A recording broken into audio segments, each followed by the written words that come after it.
What happens when one of Hollywood's most respected actors walks onto a morning talk show expecting a professional interview, but instead faces a barrage of disrespectful questions that cross every line imaginable? In just 26 seconds of conversation, a beloved host would reveal her true colors and ignite a confrontation that would leave the entire studio in complete shock. Idris Elba arrived at the studio that morning the same way he always did, with grace, humility, and a genuine smile. He had just finished filming his latest project, a passion piece that meant everything to him, and he was excited to share it with the audience. The show's producers had promised him this would be a thoughtful conversation about his craft, his journey, and the meaningful work he was doing both on screen and in his community. He had no idea what was waiting for him. As the camera started rolling, Lorraine Kelly sat across from him with that familiar grin plastered on her face, flanked by her regular panel members, journalist Emma Bradford and entertainment correspondent Marcus Stone. The studio audience applauded warmly as Idris settled into his seat, his presence commanding, yet approachable. He waved to the crowd, that trademark charm radiating through the room. Lorraine wasted no time. "So Idris, lovely to have you here," she began, her tone already carrying an edge that made Emma Bradford shift uncomfortably in her seat. "I have to ask, because everyone's been talking about it, do you ever get tired of playing the same type of character over and over again? You know, the tough guy, the hero, the serious one? Don't you ever want to do something different? Or are you just stuck in that box?" The smile on Idris's face faltered for just a moment. He took a breath, clearly choosing his words carefully. "Well, Lorraine, I think if you actually look at my body of work, you'll see incredible variety. I've played everything from Nelson Mandela to a DJ to a detective to a warlord. Each role is deeply different and requires—" Yes, but they're all so intense, aren't they?" Lorraine interrupted, waving her hand dismissively. "I mean, when was the last time we saw you do something light? Something fun? Or is that just not in your wheelhouse?" Marcus Stone jumped in, trying to smooth things over. "I think what makes Idris such a compelling actor is his ability to bring depth to every role. His range is actually quite—" "Oh, Marcus, please." Lorraine cut him off with a laugh that felt more like a weapon than an expression of joy. "We all know what we're talking about here. Idris, let me ask you something else. Your latest film, this passion project you keep mentioning, it's quite small, isn't it? Quite a step down from the big blockbusters. Are you worried that your career might be, well, slowing down? Is this a sign that the big studios aren't calling anymore?" The audience went silent. Emma Bradford's eyes went wide, and she looked at Lorraine as if seeing her for the first time. Even the cameras seemed to hold their breath. Idris sat up straighter, his jaw tightening. "That's an interesting way to frame it, Lorraine. This film is something I chose to do because it tells an important story about—" "But it's not exactly a big budget production, is it?" Lorraine pressed, leaning forward with that same artificial smile. "I mean, let's be honest here. When actors start doing these little independent films, it's usually because they can't get the major roles anymore. Is that what's happening with you?" "Lorraine, that's completely unfair," Emma Bradford interjected, her voice firm. "Idris has been offered countless major roles. He's one of the most sought-after actors in the industry right now." "Emma, darling, I'm just asking the questions everyone at home is thinking," Lorraine replied, not even looking at her panelist. Her eyes stayed locked on Idris, predatory and gleeful. "Idris, surely you can understand why people might see it that way." Idris's voice remained calm, but there was steel underneath it now. "What I understand, Lorraine, is that you've brought me here under false pretenses. I was told this would be a respectful conversation about my work, about the stories I'm passionate about telling, about the positive impact we're trying to make. Instead, you're trying to create some narrative that simply doesn't exist." "Oh, so now I'm the bad guy for asking honest questions?" Lorraine's voice rose, her mask slipping further. This is what's wrong with celebrities today. You can't handle any real scrutiny. You want everyone to just fawn over you and tell you how wonderful you are. Marcus Stone tried again to intervene. Lorraine, I think we should move on to... No, Marcus, I want to hear this, Lorraine snapped. Idris, since we're being honest now, let's talk about something else. You've been quite vocal about diversity in Hollywood, haven't you? Always talking about representation and opportunity. But isn't it convenient that you bring this up mostly when you want attention for your projects? Isn't it just a bit calculated? The air in the studio felt like it had been sucked out completely. Emma Bradford stood up from her seat, her face flushed with anger. Lorraine, stop. This is completely inappropriate. You're twisting everything he says and... Sit down, Emma, Lorraine commanded, not breaking eye contact with Idris. I'm conducting an interview here. Idris spoke quietly, but his voice carried through the entire studio. You know what, Lorraine? I've sat through a lot of interviews in my career. I've dealt with difficult questions, with provocative hosts, with people who wanted to challenge me. But what you're doing right now isn't journalism. It isn't even entertainment. It's just cruel. Cruel? Lorraine laughed, a harsh sound that made several audience members flinch. I'm being cruel? I'm just trying to have an honest conversation, but you're too precious to handle it. This is exactly what I'm talking about. You celebrities think you're above criticism. There's a difference between criticism and disrespect, Idris replied, his composure remarkable given the circumstances. And you've crossed that line multiple times in the last few minutes. I came here to talk about a project that means something, that could inspire people, that could make a difference. But you're not interested in any of that. You're interested in tearing people down. Oh, please, Lorraine rolled her eyes dramatically. Don't act like you're some kind of saint.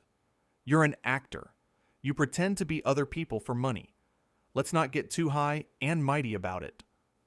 Emma Bradford had heard enough. Lorraine, you need to apologize right now. This is disgraceful. Idris is our guest, and... He's a guest who's being overly sensitive, Lorraine shot back. Honestly, if you can't handle a few tough questions, maybe you shouldn't be doing interviews at all. Marcus Stone shook his head in disbelief. These aren't tough questions, Lorraine. You're being antagonistic for no reason. This isn't what we do here. This isn't who we are. Don't tell me what we do here, Marcus, Lorraine snapped. I've been hosting this show for years. I know exactly what I'm doing. Idris stood up slowly, his movement deliberate and calm. You know what, Lorraine? You're right about one thing. I shouldn't be doing this interview. Not because I can't handle tough questions, but because I refuse to participate in whatever this is. This isn't an interview. It's an ambush. And I have too much respect for myself and for the audience to sit here and pretend otherwise. Oh, so you're just going to walk off? Lorraine's voice dripped with mock surprise. How very professional of you. Running away when things get a little challenging? I'm not running away from anything, Idris said firmly. I'm walking away from disrespect. There's a difference. And I hope that everyone watching at home can see that difference too. Emma Bradford stood up again, this time moving towards Idris. You're absolutely right to leave. This has been appalling. Lorraine, I cannot believe what I'm witnessing right now. Oh, Emma, always the dramatic one, Lorraine said with a dismissive wave. Idris, if you walk off this set, you're proving my point. You can't handle the heat. Idris turned to face her one last time, his dignity intact despite everything. The heat? Lorraine, I've faced real heat in my life. I've dealt with actual challenges, real adversity, genuine hardship. What you're doing right now, this isn't heat. It's just petty, and I'm not going to give it any more of my time or energy. So that's it then? Lorraine pressed, standing up now herself, her voice rising to match her indignation. You're just going to storm off because you didn't like my questions? I'm leaving because you've been disrespectful from the moment I sat down, Idris said calmly. You've twisted my words. dismissed my work, questioned my integrity, and tried to create controversy where none exists. That's not journalism. That's not entertainment. That's just mean-spirited. Marcus Stone moved to stand beside Emma. He's right, Lorraine. This entire interview has been out of line. You've insulted him repeatedly, and for what? For ratings? For some manufactured drama? This isn't worth it. Oh, so now my own panel is turning against me? Lorraine's voice took on a shrill quality that made everyone in the studio uncomfortable. After everything I've done for this show, after all the opportunities I've given both of you. This isn't about loyalty to you, Lorraine, Emma said firmly. This is about basic human decency. Idris came here in good faith, and you've treated him terribly. We can't just sit here and pretend that's okay. A producer rushed onto the set, clearly panicked, trying to salvage the situation. Let's just take a quick break, everyone. We can... No, Idris said, his voice leaving no room for argument. There's no break that's going to fix this. Lorraine has made it very clear how she feels, and I've made it very clear that I won't tolerate being treated this way. I'm leaving. Fine, leave then, Lorraine said, her voice now sharp as broken glass. But don't come crying to me when this little walkout damages your reputation.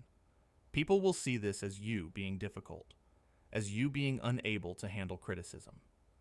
People will see this for exactly what it is, Idris replied. An experienced host who decided to attack a guest for no reason other than to create a scene. And honestly, Lorraine, if that's what you've become, if that's what this show has become, then I feel sorry for you. Emma Bradford spoke up, her voice trembling with emotion. Idris, on behalf of everyone here who actually respects what you do and who you are, I am so deeply sorry. This should never have happened. Thank you, Emma, Idris said, his voice softening as he looked at her. I appreciate that. And Marcus, thank you for speaking up. That took courage. Marcus nodded, looking genuinely distressed. This isn't who we are, or at least it's not who we should be. Lorraine laughed bitterly. Oh, this is rich. My own panel, siding with the guest against me. On my own show. The show that I built. You built this show on respect and warmth and genuine connection with people, Emma said, tears forming in her eyes now. But what happened here today was none of those things. This was cruel and calculated and completely unnecessary. Idris began to remove his microphone, his movements careful and measured. You know what the sad thing is, Lorraine? I actually used to watch this show. I used to think it was one of the good ones. A place where people could have real conversations, where guests were treated with dignity. I don't know what changed, but this isn't that show anymore. Nothing changed, Lorraine insisted, but her voice had lost some of its edge. For just a moment, something flickered across her face that might have been doubt or shame, but it disappeared as quickly as it came. I'm doing exactly what I've always done. I'm asking questions. No, Marcus said quietly. What you did today was different. It was hostile. It was designed to humiliate, and we all saw it. The studio audience, which had been silent throughout most of this exchange, suddenly erupted in applause. They were clapping for Idris, showing their support for his decision to leave, their disapproval of how he'd been treated, evident in the thunderous sound that filled the room. Lorraine's face went red. Oh, wonderful. The audience is against me too now. Perfect. Just perfect. Maybe that should tell you something, Emma said softly. Maybe that should make you think about what just happened here. Idris handed his microphone to a nearby crew member, who took it with a sympathetic smile. I hope you figure out whatever it is you're going through, Lorraine. I really do. Because this isn't about me. This is about how you choose to treat people when the cameras are on and the world is watching. Don't you dare psychoanalyze me, Lorraine shot back, her composure crumbling now. You don't know anything about me or what I deal with. You come in here, all high and mighty, thinking you're better than everyone else. I never said I was better than anyone, Idris interrupted, his voice still remarkably calm. "But I do know that I deserve to be treated with basic respect, and so does everyone else who sits in that chair. If you can't offer that, then maybe you need to ask yourself why you're still doing this job." Emma Bradford walked over to Idris, ignoring Lorraine completely now. "Let me walk you out. This is the least I can do." Marcus followed suit, leaving Lorraine standing alone at the host's desk, the camera still rolling, capturing every moment of her isolation. The producer was speaking frantically into his headset, trying to figure out how to handle the situation. But there was no protocol for this. There was no way to undo what had just happened. As Idris, Emma, and Marcus moved towards the exit, Lorraine called out one last time. "You'll regret this, Idris. Walking off my show. This will follow you." Idris paused at the edge of the set, turning back one final time. "The only thing I'll regret, Lorraine, is that I didn't stand up and leave sooner. I gave you too many chances to do the right thing, and you chose not to take any of them. That's on you, not me." The audience applauded again, louder this time, some even standing. A few people were shouting words of support to Idris, telling him he was right to leave, that he deserved better. The sound seemed to physically push Lorraine back into her chair, her face a mixture of anger, humiliation, and something that looked almost like regret.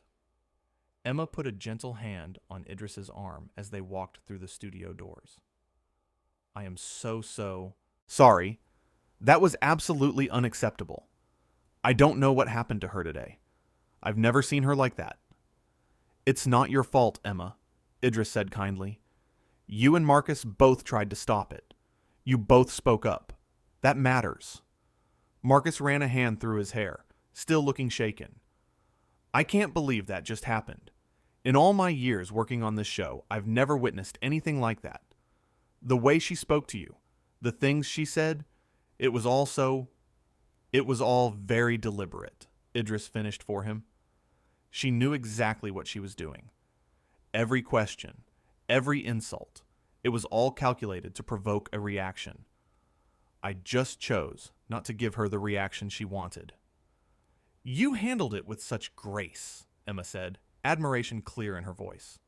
"Most people would have lost their temper, would have said things they'd regret, but you stayed calm and dignified through all of it." "Getting angry would have given her what she wanted," Idris explained. "It would have made me look like the bad guy. She was trying to paint me as difficult, as unable to handle criticism. But what she was doing wasn't criticism. It was just attacks dressed up as questions." Marcus shook his head in disbelief. "The comment about your career slowing down, about the independent film being a step down, that was so far out of line. Everyone knows you could have your pick of any major role in Hollywood right now." "And the thing about diversity," Emma added, her voice rising with renewed anger. "Suggesting that you only talk about representation for attention, as if your advocacy isn't genuine, as if you don't actually care about these issues. That was disgusting. That was beyond the pale." Idris sighed, the weight of the encounter finally showing on his face now that he was away from the cameras. The sad thing is, that kind of cynicism, that assumption that people can't genuinely care about making things better, that's part of the problem. That's why change is so hard, because people like Lorraine would rather believe that everyone has an ulterior motive than accept that some of us actually want to do good in the world. They had reached the exit now, the cool air from outside mixing with the stale studio atmosphere. A small group of crew members who had witnessed the confrontation gave Idris supportive nods and quiet words of encouragement as he passed.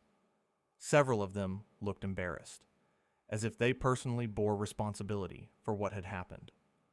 Emma looked back toward the studio, her expression troubled. "I don't know what we're supposed to do now. How do we go back in there and finish the show after that?" "I honestly don't know if I can," Marcus admitted. "Going back out there, sitting next to her, pretending like everything is fine, it feels wrong. It feels like we'd be endorsing what she did." Idris turned to face them both, his eyes filled with understanding. "You both have to do what feels right for you. But whatever you decide, know that you did the right thing today. You stood up when it mattered. You didn't stay silent. That took real courage, and I won't forget it." Emma's eyes filled with tears again. "You shouldn't have had to go through that. You came here to talk about your work, about something you're passionate about, and instead you got ambushed. It's not fair." "Life isn't always fair," Idris said gently. "But how we respond to unfairness, how we maintain our dignity in difficult situations, that's what defines us. And today, you both showed your true character. You both proved that you're people of integrity." Marcus looked at Emma, then back at Idris. "We should speak out about this. We should make a statement. Tell people what really happened in there." "The truth will come out on its own," Idris assured them. "People aren't blind. They saw what happened. They'll make their own judgments. You don't need to risk your careers by publicly going against Lorraine. Just keep being the good people you clearly are. That's enough." Back in the studio, chaos was erupting. The producer was arguing with the director about whether to cut to commercial, whether to acknowledge what had happened, whether to try to bring Lorraine back under control, or just end the show early. Lorraine herself sat at the desk, her hands gripping the edge so tightly her knuckles had turned white. One of the younger producers approached her cautiously. "Lorraine, we need to figure out how to proceed. The audience is still here. The cameras are still rolling. And—" "I know the cameras are still rolling," Lorraine snapped. "I can see them. I'm not blind." "Right, of course," the producer stammered. "I just meant, do you want to address what happened? Do you want to explain your side of things?" "My side?" Lorraine's laugh was hollow. "There is no my side and his side. There's only what happened. I asked questions. He couldn't handle them. He left. End of story." But even as she said the words, they sounded hollow, even to her own ears. The producer looked at her with barely concealed disappointment before walking away, leaving Lorraine alone at the desk that had been her throne for so many years, but now felt more like a witness stand. Outside, Idris was preparing to leave, thanking the crew members who had shown him kindness, shaking hands and exchanging brief words with those who approached him. Emma and Marcus stood by his side, a silent show of solidarity that spoke louder than any statement they could have made. "You're a class act, Idris," Emma said as they walked him to his car. "The way you handled yourself in there, the way you're handling yourself now, it's inspiring. It really is." "I've had good teachers," Idris replied with a sad smile. "People who showed me that grace under pressure is more powerful than anger. People who taught me that walking away from toxicity isn't weakness, it's strength." Marcus extended his hand, and Idris shook it firmly. "Whatever happens. Next, whatever fallout there is from this, know that you did nothing wrong. You were the victim today, not the aggressor. And anyone with eyes could see that." As Idris drove away from the studio, the full weight of what had happened began to settle over everyone who had witnessed it.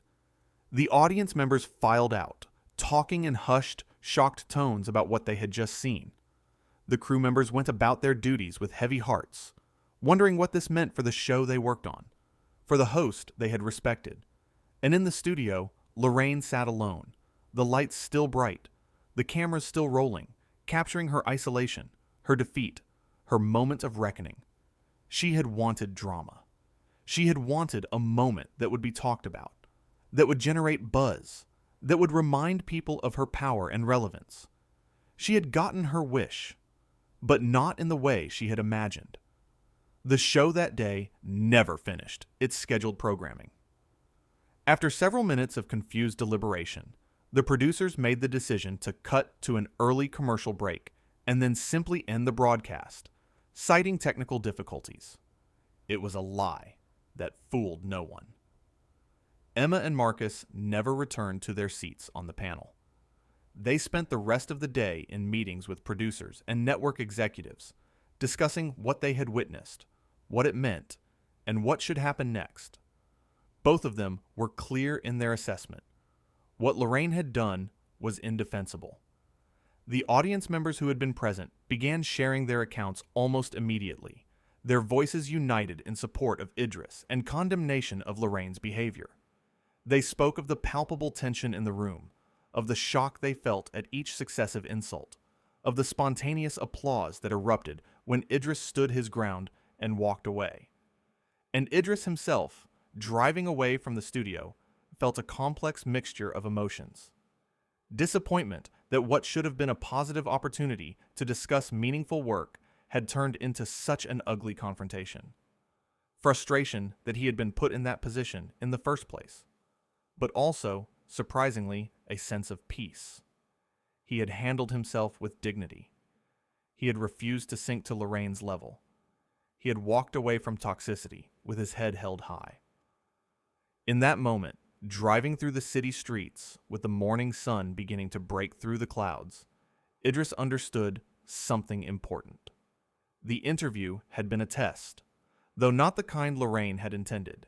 It had been a test of his character, of his principles, of his willingness to stand up for himself, even when it would have been easier to simply endure the disrespect and move on. And he had passed that test. Not by fighting back with equal hostility, not by matching insult for insult, but by simply refusing to participate in the ugliness. By walking away. By choosing himself, his dignity, and his self-respect over the fleeting validation of completing a television appearance. Back at the studio, as the crew began the process of packing up and the reality of what had happened truly sank in, one thing became abundantly clear to everyone present. They had just witnessed something rare and powerful. They had seen someone stand up to mistreatment in real time, without anger, without drama, but with absolute conviction.